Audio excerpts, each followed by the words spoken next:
ever get that feeling? Like there's more to a book than, what you see on the pages. Oh, absolutely. Like finding a hidden room, right? Right. In a house you thought you knew inside and out. Exactly. And today we're on the case of a philosophical mystery. Rudolf Steiner's The Philosophy of Freedom. Intriguing stuff. We're talking a missing chapter, a unique translation, all kinds of twists and turns. Our guide, Tom Last, a dedicated student of Steiner's work. He's not your typical scholar, but he's convinced there's something crucial missing from popular editions of the book. And that's what we're digging into today. What's got Last so fired up is this idea of a spirit of freedom, something he feels got lost in translation, so to speak. Lost in translation. Or maybe someone hit delete on a really important chapter. Well, about that. Last claims there's a missing chapter, The Goal of Knowledge, in early editions, but gone from the ones we read today. Oh, okay, now you've got me hooked. A missing chapter. What's the big deal with this goal of knowledge? What's got Last so riled up? Right off the bat, Steiner dives into this powerful call for, serious individual development, shaking off the expectations, the shoulds, Breaking free from the mold. Exactly. He talks about this noble core within each of us, this spark. It's about what makes us unique. So not just following the crowd, but finding your own path, your own truth. Exactly. And this whole individuality thing, it ties directly into a central theme. The difference between outer truth and inner truth. Ooh, okay. Let's break that down. Outer truth versus inner truth. What's the difference and why does it matter so much to Steiner? Well, think of it this way. Outer truth is what we're told is true, right? It's the rules, the norms, what everyone accepts. Inner truth, though, that's different. That comes from inside. So it's not about rejecting everything you're told, but more like filtering it, seeing what resonates with you personally. You got it. True freedom, according to Steiner, comes from questioning, exploring, finding what feels authentic to you. And Last believes this missing chapter.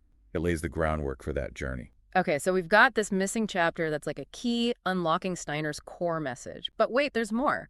Last also has strong opinions on how the philosophy of freedom should be translated. And it all revolves around a guy named Alfred Hernel. Yeah, buckle up. We're about to go down a rabbit hole of translation theory. Sounds dry, but trust me, this is where things get juicy. Juicy translation theory. Okay, you've piqued my interest. What makes this Hernel guy the top dog of Steiner translation, according to Last? It's all about perspective.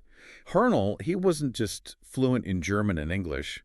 He was a philosopher himself, right there in the thick of it, with Steiner and his contemporaries. They were all swimming in the same intellectual pool. I'm getting that. So Last thinks this shared background gave Hernley a unique edge. Exactly. He understood the nuances, the spirit of what Steiner was saying, in a way that later translators, these, dedicated Steiner followers, often miss the mark a little. Dedicated Steiner followers. Are we talking like a fan club? Kind of. They're called anthroposophists. Anthroposophists. That's a mouthful. Right. It's basically the spiritual philosophy that Steiner developed. Think inner growth, connecting with the world on a spiritual level. Okay, I'm with you. So these anthroposophist translators, they were super into Steiner's ideas, which is cool, but maybe they let their enthusiasm, color the translation a bit. That's the gist of it. They were working within a system, a set of beliefs. Horndl, though, he was coming at it from a broader philosophical perspective. He captured the raw, untamed energy of Steiner's original work. Untamed energy, I like that. So Hornl's translation is like the wild, unfiltered version, no additives or preservatives. You could say that. And this is huge for Last, especially when it comes to that spirit of freedom we were talking about.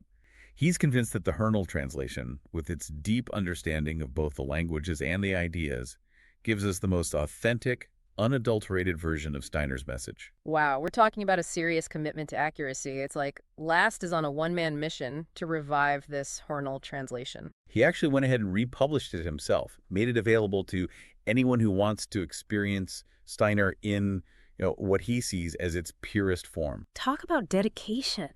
So we've gone from a missing chapter to a debate about translation. It's all very interesting, but let's bring it back down to earth for a second. I can imagine some of our listeners thinking, okay, philosophy, missing chapters, translations, how does any of this apply to my life? That's where it gets really, really interesting. Remember that whole embrace your individuality, seek inner truth thing?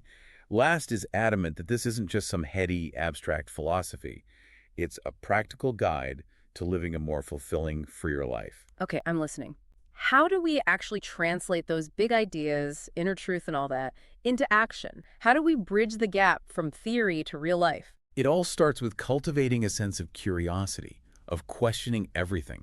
Remember how Steiner, in that missing chapter, talked about breaking free from authority, thinking for yourself? That's the first step. We have to engage with the world, not just accept it at face value, but analyze it. Think critically about what we see and hear. It really makes you think, right? Like, how many times do we just accept a story, a historical account, even scientific findings, without really digging deeper? It happens all the time. We're bombarded with information these days.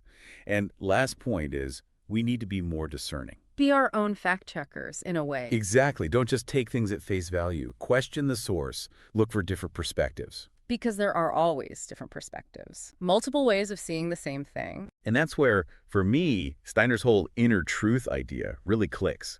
It's not about finding one definitive answer, one perfect translation. It's about developing your own internal compass, trusting your gut. Right. And that takes work. It means questioning, analyzing, being open to being wrong sometimes. Which, let's be honest, is not always easy.